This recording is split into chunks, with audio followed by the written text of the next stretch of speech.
best birthday. Oh yeah? Who got you a good birthday present? My amazing husband. Yes. No, really. It was such a fun trip. The best part was a gift of getting to drive two fast, luxurious cars, 5 times around a 1.5-mile race car track. I picked a Shelby Mustang and a Ferrari, but had to The Ferrari broke. drive a Lamborghini. Had to drive a Lamborghini. It's a rough life you live, Whit. Oh man, it was amazing. So the place that Whit went, you get laps around a 1.5-mile track. I already said that. One side is one side is a straightaway, one side is curved, and she gets to go as fast as she wants, as fast as she can push the car. As I can go. I have such a love for speed that I was like, I'm gonna go as fast as I can go. And so whatever the speedometer allows me to do, that's what I'm gonna do. Didn't it make you nervous that I was going to be in there and you'd be risking my life too? Yes, which is why I said you weren't allowed. She didn't let me in the car. I did not have this experience. I just sat on the side because she wanted to drive as fast as she could and thought that she might hold back if my life was also at risk. Yes, yeah. During the course, the professional driver is giving strategy. And he's saying, going into turn 8, you want to do this, and coming out, you want to do this. And there's cones here that tell you when to execute this move and execute that move. And this is how you get as fast as you can through there. Was that overwhelming at all to hear? Because there were 12 turns on the track. Oh, good memory. And they gave you different strategy for each of the 12 turns. When they were teaching us that, or telling us, informing us, I was like, okay, I'm not gonna remember any of that, so I'm just gonna listen the best that I can, and when I'm on there, I'm gonna know that I'm gonna do it wrong, and that's okay. And so when we're actually on the course and the coach was saying, slow down, speed up, go to the left, go to the right, keep your head straight, he's giving you instruction and it's going so fast and you're actually going fast. It was intense. It was super intense. So it comes time to actually go out onto the course and race. You got your helmet on, you got your gear on, you're walking to the car, you're getting in there. I saw him give you some instruction specifically about the car while you're in the driver's seat. Yeah. Any fear come up? When I learned that the Shelby Mustang had 800 horsepower and was really like a heavy car, and that you kind of had to muscle each turn, then I started realizing like, oh, there's factors in driving it that maybe I'm not good at, or I'm gonna be bad at. The car isn't designed to just correct your errors on this. So. Right. Okay. So there are going to be errors, a little bit of incapability, the fear of death, and then the opportunity itself. Like if you ease off of those other 3 cause you to be so afraid that you back off. Right. Now you miss the opportunity that's in front of you. Don't want that. So that's a lot kind of putting pressure on, which we know is not great for performance. And so how'd you manage it? I just let myself be really bad for the first lap. Nice. And so I did. I didn't go that fast, and I just got used to the intensity, the coach talking to me, and then me adjusting as he was telling me to make adjustments. And then that helped me to get comfortable so that at the end of, lap 3, 4, and 5, I was really pushing myself on the edge and just letting myself have all the adrenaline and all the fear come up and be like, and I'm okay. It was amazing. It was amazing because when I got out of the car, I literally felt shaky.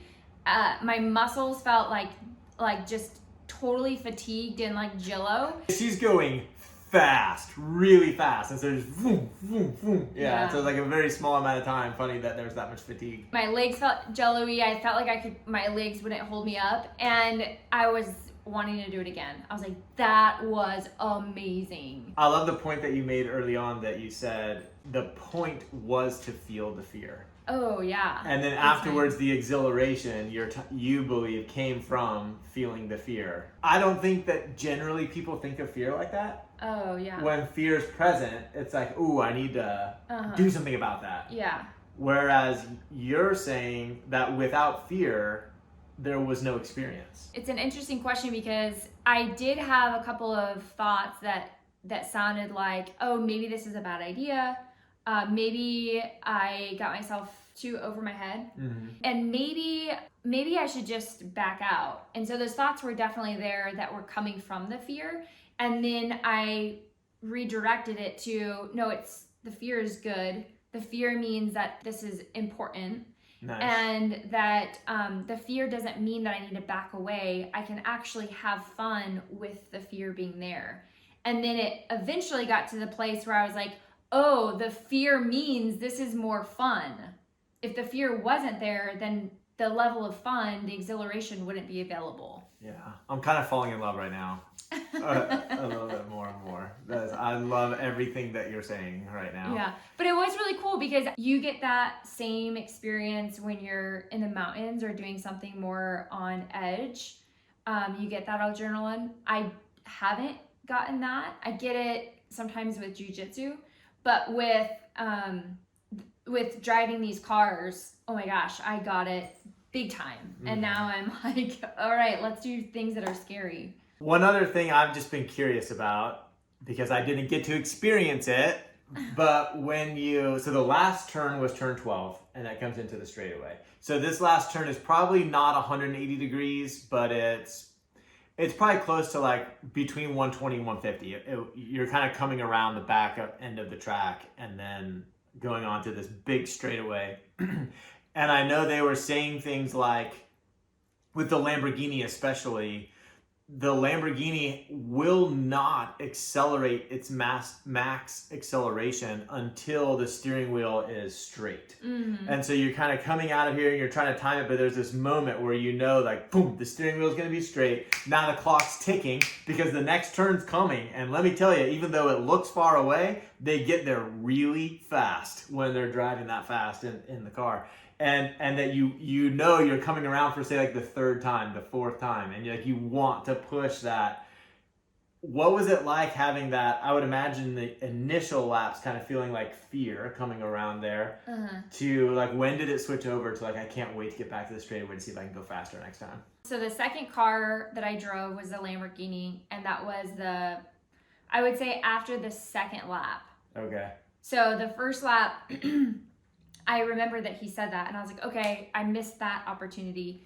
It boiled down to, on the second lap, me cutting a corner sharper. Okay. And then getting the steering wheel there like straight fast. Uh-huh. And so now my strategy changed. And because my strategy changed, my fear actually went down and the exhilaration kind of went up. Oh, I bet. Process focus now. There's something that you're doing. You like have a process that you're locked in on. Yeah. Instead of just trying to anticipate what might go wrong. Right. Yeah. And so I think it was like the second lap I got to 120, and then it was 130, and then by the fifth lap I got it to 143, and that was the highest. You have to get there, and then you also have to have time to slow down because there's another turn. Yeah, that's really important. So in my mind, I thought it was just going to be like, you get to 160 and then you have like a whole mile to slow down, or half of a mile to slow down, and that's not the case. So getting to 143 and then slowing down for the curve, that was pretty intense too. All right, I have two questions that kind of go with the idea of having a coach. So we had a guy in there with her, Hunter, that was helping her drive. Really cool guy, knew a lot about cars, had a good feel for the course, knew all the strategy at all the turns. How much better do you think it was having his coaching? Oh, I would not have been able to have that experience or go as fast as I did. I would not have been able to get to 143 miles per hour. Whenever he said, go fast now, my brain wanted to say, oh, slow down. My brain is thinking, this is out of control. We've got to like just really tone it down. And he was helping me to lean into the fear and say, no, you're okay. Let's go. Like, this is the push that I want you to make is going to actually get you the experience that you want. And so I got the most out of my experience because he knew exactly when and how much to push me. Yeah, I love it because he's got a larger capacity for the speed and out of control. Yeah. Where you're like, uh-oh, has something gone wrong now? Right. And that thought is going to make you second guess every choice that you make along the way. Yep. Whereas if you trust your coach and he's there, you get to rely on his capacity as long as you trust. Yeah. And then now all you have to do is what he says. And you're like, okay, I'm trusting your capacity, and you got an experience that was elevated beyond what you could have on your own. 100%. Yeah. So cool. It is. It's super cool. And I loved that his coaching was so like clean, like level-headed, that even when I made an error, because I made several errors, and he's like, no, I told you. Where we make an error? I told you to do this, and I did the opposite. And he's like, his emotion was so unattached, even though there was a lot on the line, like our lives. He was, because his capacity was so much greater than mine, he was able to correct me without getting angry or fear-based. And so it just kept me calm and able to make that adjustment even better the next time. Almost like he knew that you making errors didn't mean anything had gone wrong. Exactly. He maybe even expected it with the 20 people he coaches per day on this thing that he sees. Like, yeah, you're going to make errors. I already knew that when we got in the car. Right. He was a great coach. So the last thing I want to ask you about is, again, sort of about the coaching and having coaching out there. So Whit told us at the beginning she didn't get to drive her Ferrari, that she had to drive a Lamborghini because the Ferrari was messed up. The place felt a little bit bad about that. So they said, look, you didn't get to drive the car of your choice. And so what we want to offer you is 2 laps as a ride along. So they switched spots. He drove and she got to experience the track with the professional driver. How was that? Incredible.